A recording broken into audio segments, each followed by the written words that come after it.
जोहार के सानाम को सगुन दाराम मेना आर मिदरां नवा वीडियो रे 1855 साल रेना जहां हुल हुई लेना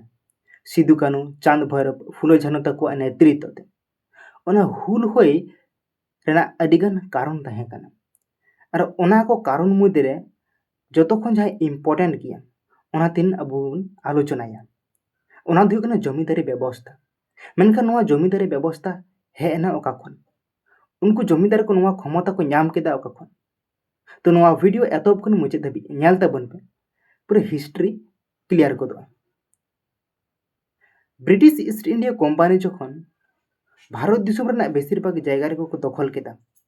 उन समय भारत दिसुम रेना जमी जायगा खन टैक्स हताव को धुरवेना और ओना टैक्स हताव लगी ते पेया नीति को लागू लेदा मिदडांग दो हुई कना चिरस्थायी बंदोबस्त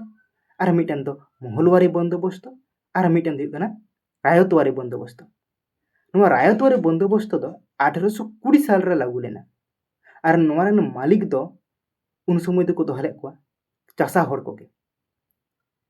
नुको चासा हड़ को के ओना जमी जायगा रेना tax direct British East India Company ठन को कूले तहेना और नवा दो उन वक्त मद्राज बॉम्बे आसाम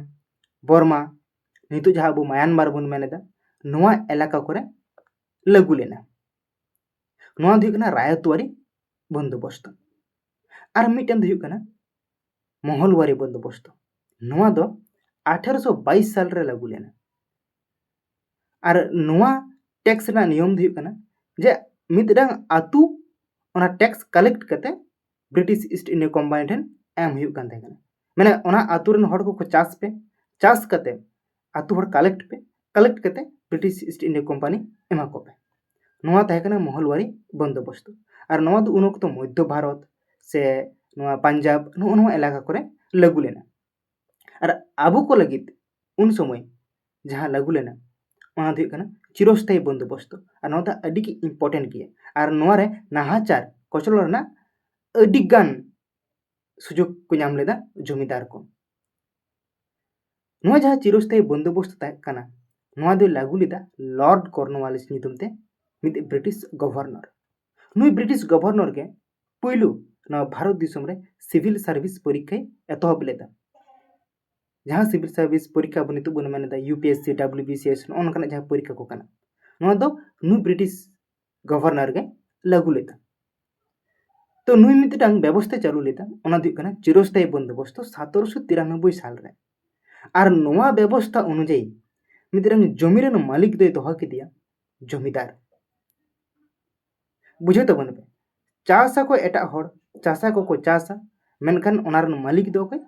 जमीदार ओना टैक्स कलेक्ट को जमीदार को मेता दिया जे नुकु नुकु चासा को टैक्स आम कलेक्ट हुतमा ओंडे मित प्रोसेस मेना नियम मेना ओना दो चेलका जे उनी जमीदार जहां तिना टैक्स कलेक्टा ओना रिया 90% लगाविया ब्रिटिश ईस्ट इंडिया कंपनी और 10% टैक्स आया दोहया एबार नोंडे सुजोग को नाम किदा जमीदार को भाभी किदा जे नोंडे जुदि आले ढेर ढेर टैक्स ले कलेक्टा और मिदडा निर्दिष्ट अमाउंट ले कते ओना रेना 90% उनको ले मा को और 10% आले दोहया और ओंडे खन जहां और एक्स्ट्रा तहेना ओना हो आले गे तहेना तो नोआ बुद्धि को काजे को लगाव किदा उन समय नोआ जहां चिरस्थायी बंदोबस्त कना नोआ दो बांग्ला बिहार उड़ीसा नोआ जहां इलाका कना नोआ आसे पासे इलाका नोआ करे के लागू लेना नितो आरो जहां झारखंड बन मेने देन ओना जहां पूरा इलाका नोआ करे नोआ चिरस्थायी बंदोबस्त तो लागू लेना तो नोडे जमीदार को अडी मारंग सुजुग सुविधा को नाम केदा अडी लाभ को धुरवेना अडी गान शोषण जुलुम के तहब किदा ढेर ढेर ये को हतावे तहेना टैक्स को हतावे तहेना और British company mitten amount main के उनको माय कान तहेना और अडी ढेर कते उनको को जमींदार को दोहे तहेना तो नो नोका कते जमींदार को जमी रेना चासा को जहां को चास तहेना ओना चास कते ओना टैक्स हताव कते अडी मारंग मारंग हड़ को बनावेना मारंग हड़ माने टाका धन सम्पत्ति को अडी को बेसियन तकवा और नोआ इलाका करे मा आबो बन तहे कना उन समय आबू को चेतान रहो आबू को जमी जायगा चेतान रहो नोआ टैक्स लागू लेना तो नोआ खातिर ते अबो को अवस्था उन अक्तो अडी के बड़ी लेना। तो नोआ तहे कना जमींदारी व्यवस्था रेना